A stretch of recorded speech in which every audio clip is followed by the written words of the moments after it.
Por todas estas características que vinimos mencionando con respecto al planeta Tierra, a su inclinación, a las temperaturas y a esta biosfera, nos aparece el concepto de bioma.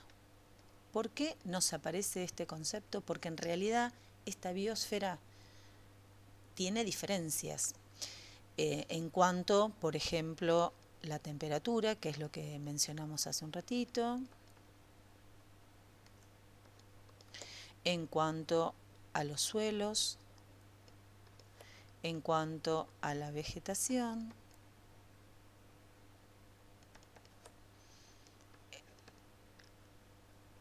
en cuanto a la fauna, en cuanto al clima.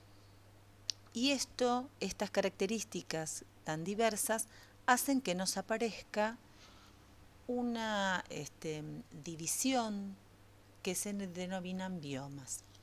Estos biomas en realidad están caracterizados por todos estos aspectos que mencionamos. Muchas veces el que más influye en cuanto a la identificación, que es una de las tantas maneras, es la vegetación. Entonces nosotros, por ejemplo, si pensamos en una selva, pensamos en árboles, arbustos que tienen distinta altura, vegetación que la vamos a encontrar en distintos estratos. Si pensamos en un bosque, quizás pensamos en todas vegetaciones que tienen una altura mucho más parecida entre sí. Si pensamos en una estepa, pensamos en vegetaciones achaparradas de baja altura. Entonces, la vegetación es un condicionante importante para imaginarnos estos biomas. Es obvio que esto va a depender de un determinado suelo, de un clima, y que esto va a permitir el hábitat de determinados animales que puedan habitar en este lugar. ¿Cuáles son los biomas? Vamos a borrar un poquitito para poner un mapa. Vamos a borrar los dibujitos. Nosotros nos vamos a centrar en los biomas de la Argentina.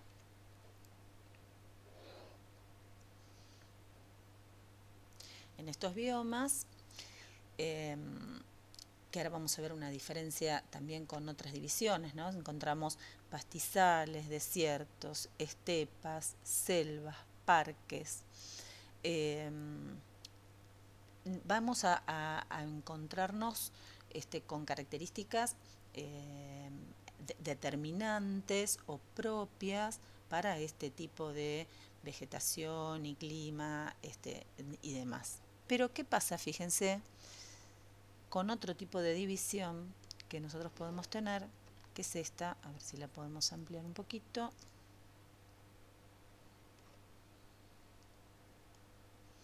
que es la que se denomina ecorregiones. A ver, si yo tengo estas ecorregiones, vamos a ver que hay una leve diferencia entre cada una de ellas.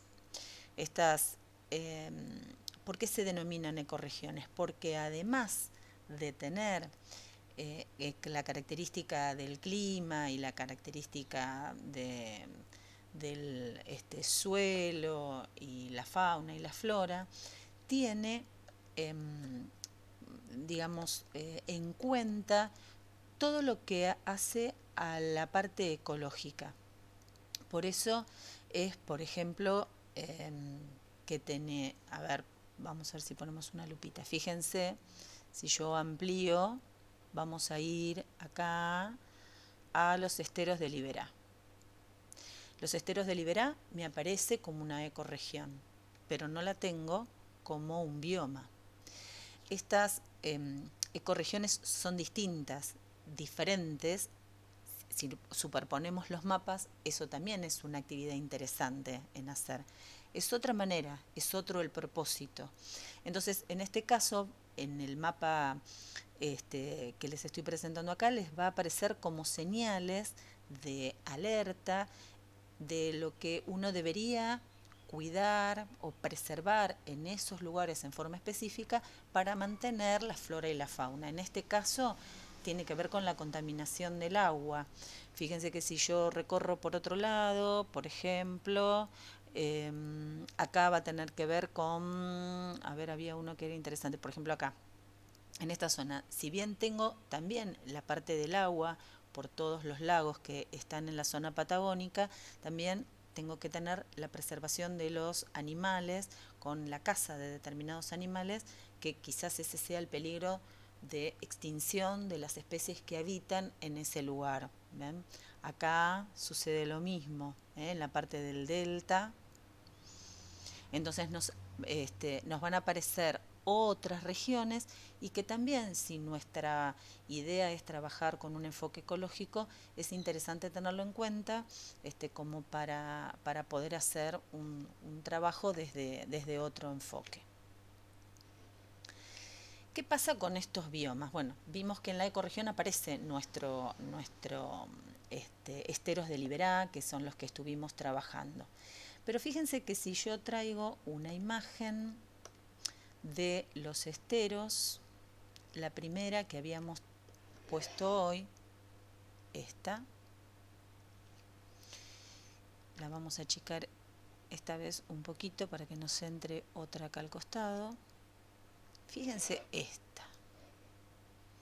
También es una zona característica de los esteros, que los vamos a tener ubicados más o menos, a ver si podemos señalar acá, más o menos por aquí vamos a tener a los esteros.